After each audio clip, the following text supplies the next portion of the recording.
So I'm at home after work, just sitting outside trying to relax and unwind before I go to bed. And I was thinking about the whole vaccine thing and the whole anti-vaccine movement.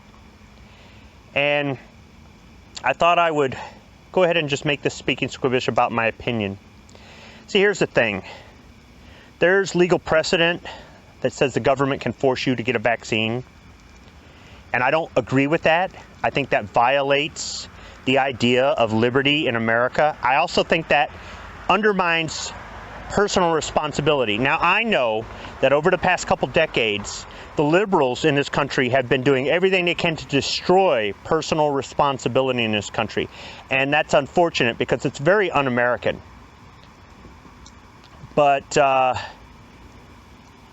in my opinion, if you want to get vaccinated, get vaccinated. And if you don't want to get vaccinated, don't get vaccinated. But my opinion isn't the law.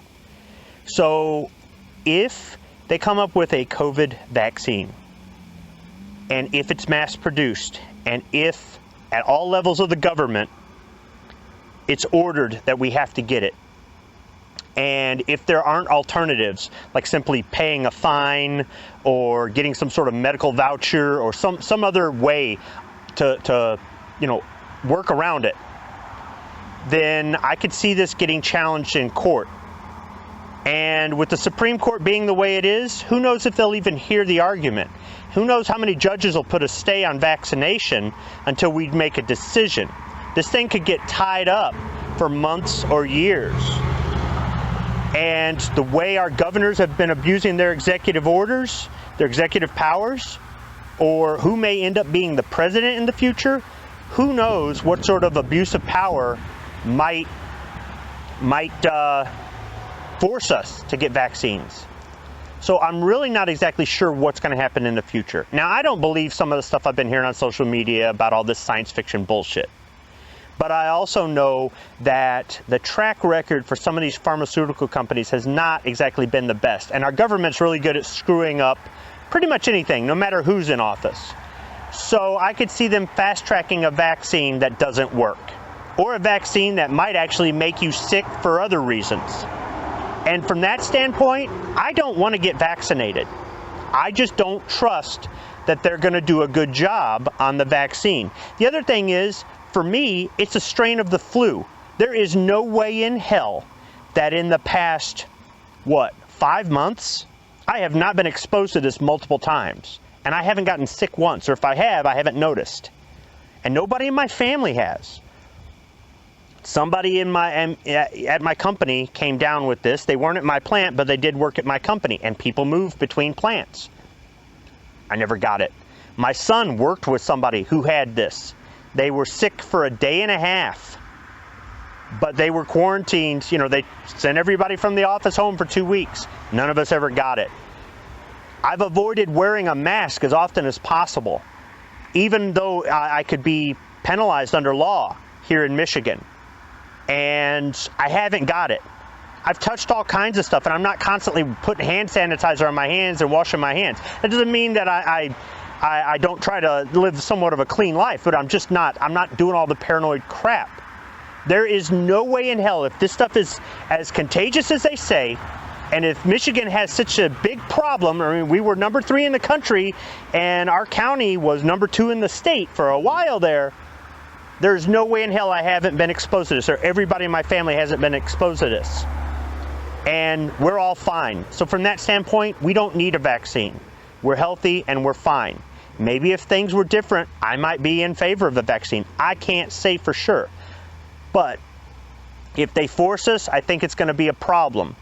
If people can riot in these cities because some criminal who had drugs in his system and was not in the best of health died while being legally restrained by a cop, by a restraint that was authorized by his police department, and they can burn down the... Are the anti-vaccine people going to do the same thing? So the government needs to be very careful about what it does. And I think we need to be very careful about who we elect at every level of the government. Who's going to have our best interests in mind? Who is going to appoint the judges that might stand for liberty instead of some of this government overreach that we've just been dealing with. But my thing is this. This is how a vaccine works. By logic, simple logic. Let's put politics aside. Let's put conspiracy theories aside. Let's put all this garbage aside, and let's just look at it like this. This is how a vaccine works. The vaccine prevents you from getting sick. It doesn't prevent anybody else. It just prevents you from getting sick. So if you take that personal responsibility, that due diligence to get vaccinated by your own choice, and you're exposed to somebody who's sick, in theory, you won't get sick. So that protects you. If you're counting on everybody else to get vaccinated so you don't get sick, but you don't have the vaccine yourself, you're not protecting yourself. So pure logic alone, and I understand our government doesn't always do the most logical, rational, reasonable things that a majority of Americans want, right? They don't have a great track record with that, despite the fact that this is still the greatest country to live on this earth. By that logic alone, anybody who says, I'm not getting vaccinated, my children aren't getting vaccinated, if they get COVID, and COVID is just as deadly as these whack jobs out there are saying, you know, like that senile old man Fauci who's just looking for his 15 minutes of fame. He's trying to build his legacy, right? To hell with what's best for the American people. Why Trump hasn't fired him yet, I do not know. I'm kind of disappointed in the orange man over that. But regardless, if it's as deadly as they say, and some people don't get vaccinated, and they die, but you get vaccinated and you don't, how does that affect you?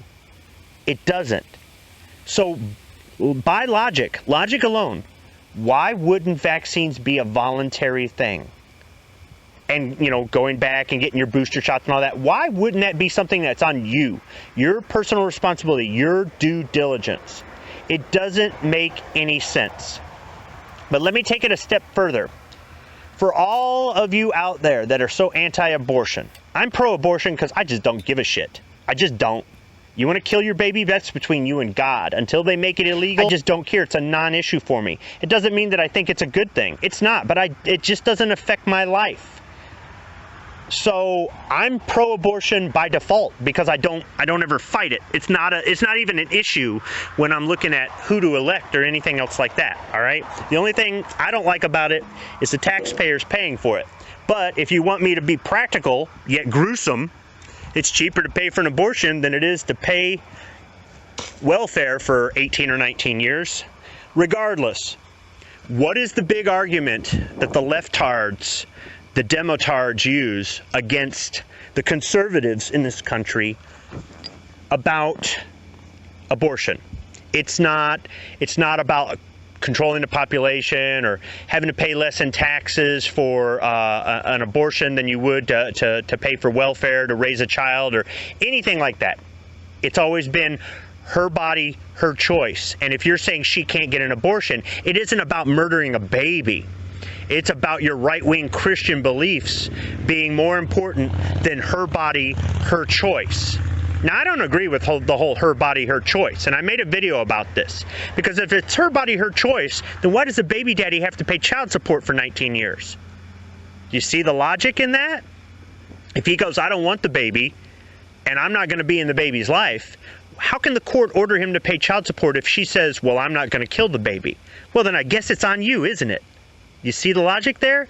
Well, by the same logic, if they say, well, that logic doesn't fly, he's got to pay child support, and it's her body, her choice. And sir, half of your DNA is in there making a baby, but you have no rights. You have no authority on this. You can't force her to get an abortion. You can't sign off on something saying, I told her to get an abortion, she didn't want to, so I shouldn't have to pay child support. It doesn't work that way. Okay, fine. If you're that adamant that it's her body, her choice, then why can't this be my body, my choice? If I choose not to get a vaccine and I die, how is that any different than killing a baby? Because it's my body, my choice.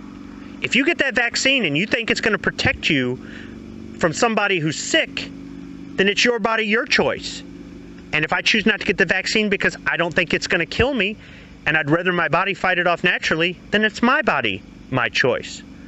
So maybe some of you guys that are trying to butt into other people's lives and control what they do in the name of your religious beliefs or your morals or ethics might want to roll that back a little bit and throw that in the Democrats' faces and say, if you're going to force us to get vaccinated, then we need to go back and revisit abortion, because it's my body, my choice. And that's kind of a bizarre twist on that, and it's more about what I believe about abortion that I know ticks some of you guys off. Put your emotions in check and just think about it for a little while. We might be needing to use that argument one day. Just saying. Thanks for listening.